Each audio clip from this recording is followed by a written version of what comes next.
desde a época do governo Kubitschek e chego até os governos militares. Na época do Kubitschek, o presidente Bossa Nova, tinha censura assim também? Tinha... Não tinha. Era bem tranquilo, né? Era uma censura mais sexual. É verdade. Havia valores censura, morais. você não podia a palavra virgem, não podia falar a palavra olor da flor. Uma vez eu fui preso. Olor? Olor, o cheiro da flor. A censora na época disse que olor tem uma significação vulgar, porque lembra lordo. Coisas absurdas que a censura mandava prender você, porque a censura era feita pela polícia militar.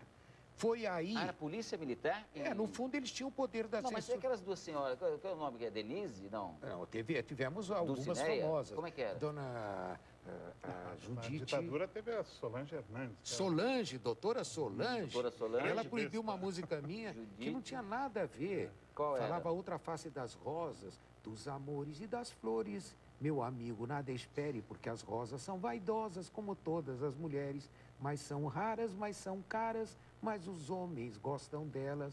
Só os poetas não entendem que se vendem todas elas. E ela achava que eu estava dizendo que todas as mulheres se vendiam. Eu disse que não, nem todas. Nem todas, Aí o problema foi ela. Então havia coisas de censura um pouco ridículas. Aliás, um parênteses. Mas censura política não existia. Não. Era que essa foi questão aí. Era mais uma questão moral. Quando o Zé José foi censurado como para de tomar pílula, não era? Isso. Que incentivava o sexo lascivo. Isso. É contra a campanha da ditadura de ter preservação conter a explosão demográfica. Então, como ele falava pare de tomar a pílula, ele ia contra a ideia da ditadura. A ditadura lutava contra a explosão demográfica? Eles queriam o controle demográfico. Como quiser, aí não foi ditadura... Foi talvez a coisa inteligente que houve.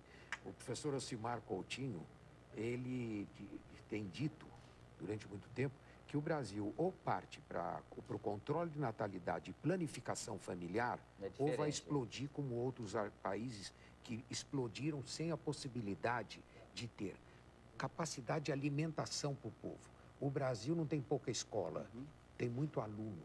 O Brasil não tem pouco hospital, tem muito doente. Nós vamos chegar a 200 milhões de habitantes, 180 semi-analfabetos e os outros 20% bêbados.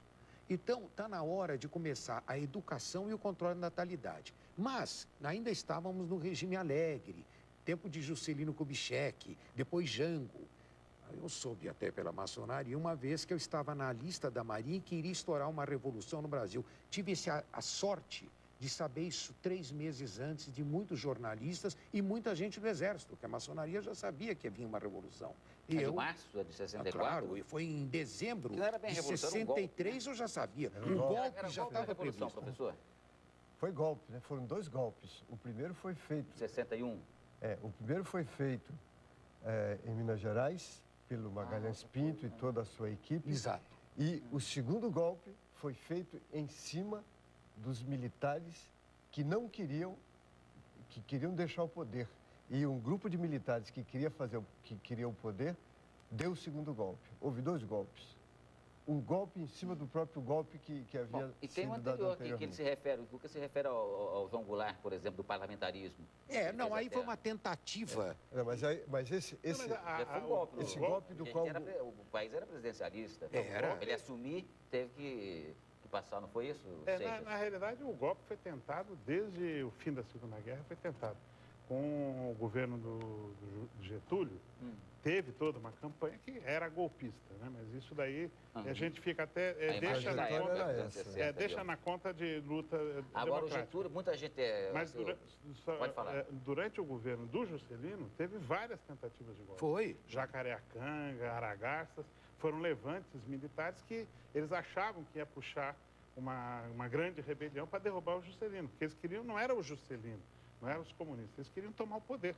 E isso daí foi esse tentado... Não era comunista, não? Então eles queriam poder mesmo. Eles queriam poder, porque tinha um projeto de atrelar o país ao obscurantismo, aos Estados Unidos, aquela coisa toda. E aqui a gente precisa fazer justiça a uma figura que foi muito importante para que o Juscelino tomasse posse, que foi o Teixeira Lott. O Lott, Marechal Lott. Teixeira era Lott. candidato, Não inclusive. fosse o Teixeira Lott, o Juscelino não teria tomado não teria Ele era tomado candidato a posse. vice, acho que a vice. Não, não. Ele, Teixeira não, Lott? não, não, ele foi era candidato a presidente. Depois ele E concorreu com o vice Jânio. dele era o João Goulart. Ah, Concorreu com o Jânio e, evidentemente, perdeu do Jânio. É que na época eram duas eleições separadas, né? era Para vice. presidente era uma, e era o Lott, o Jânio e sei lá mais quem. E para vice do Lott era o João Goulart. Ou E seja, o vice agora- do Jânio era o Maurício... Me diga uma coisa, Dias. como é que você foi Jango parar na cadeia com Goulart. 16? O vice de quem? Vice O do... vice do Jânio era o Maurício Dias, lá de Minas Aí tinha um Gerais. problema que era o seguinte, o presidente com o vice, às vezes não se afinavam, né? Não, vinha porque cada eram um de um- eleições paralelas. Eram Eram duas eleição vinha de um lado. Isoladas. João Goulart era Isoladas. eleito também, ele não era Isoladas. step, né? Mas aí É. começa, então, onde nós queríamos chegar, na chamada ditadura. Quando surgiu, saí 3 meses antes, já sabendo que eu estava na lista da Marinha e meu nome estava cogitado para eu ser um dos primeiros fregueses. Eu Você não foi sou pra burro. Itália? Pra onde você Não, foi? primeiro fui para Portugal, Portugal. caí de uma possível ditadura que não se sabia que iria ter, mas entrei numa ditadura. Eu fui Salazar, morar com os já estava lá há estudantes. muito Era tempo. o Salazar. Eu fui morar com os estudantes de Coimbra e lá fiquei 1 ano e meio. Meu sucesso veio rápido, que eles, ouvindo as histórias do Brasil, o português adorava muito o Brasil. Ele não fazia piada de brasileiro como faz hoje. Então, eles adoravam o povo brasileiro. Eu ia cantar nos teatros, com as minhas músicas, e havia um grupo, uma malta de estudantes, que ia atrás para bater palma provocativa. Então, eu dizia, vou falar do presidente. Que era uma coisa contra o governo deles. Eu tive que passar por aquilo, inclusive, e os estudantes de Coimbra jogaram minhas capas ao chão para que eu passasse por cima. Foi a maior homenagem que eu recebi na minha vida. Mas, de outro lado, não gostaram os homens da PIDE, que me tocaram para fora do país. Isso por causa de 2 piadas. Mas eu já estava 1 ano e pouco lá. Porque essas piadas são Ótimas. são públicas. Modéstia às Qual partes. que é a Uma piada? delas é uma piada que correu, que as filhas do o então presidente Américo Tomás, que era o almirante Américo Tomás, tinha 2 filhas muito feias. Eram chamadas de os canhões da armada. Um dia, a mais velha falou para o namorado, ai, que planta é esta? Ela disse, vinha virgem. Ele disse, vinhas e vais. Aí eu contei isso no Esse tão espetáculo. feio que é. Falaram, você já conhecia a Avenida da Liberdade, ô Menestrel? Eu falei, quando é que inaugura? Por isso, em Portugal, deu um maior rolo. Em Muito época bem. do salazarismo, Salazarismo total. Eu morei numa república estudantil de Coimbra, que eu me lembro que um dia apareceu um estudante chorando porque o irmão dele tinha sido jogado no Rio Tejo. vai. A ditadura militar, isto era uma grande ditadura militar organizada. No Brasil, falava-se pouco disso, como tinha, quando passou a Espanha no tempo de Franco. São ditaduras poderosas, muita gente morreu, muita gente... Quando estourou a ditadura, Acho que caiu em 74, não foi? Quando foi caiu? 60... Não, o Não, salazarismo Salazar não. caiu em 75. 75 foi a Revolução dos 75. Cravos. São os cravos. Foi outra coisa. Aí veio a Revolução dos Cravos.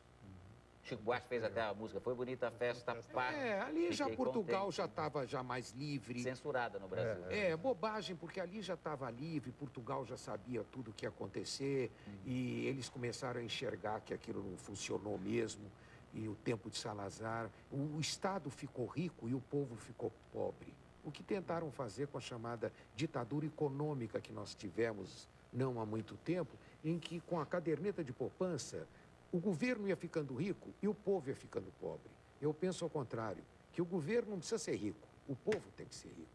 Como os países socialistas, Dinamarca, Suécia, Noruega, mas para isso tem que haver educação.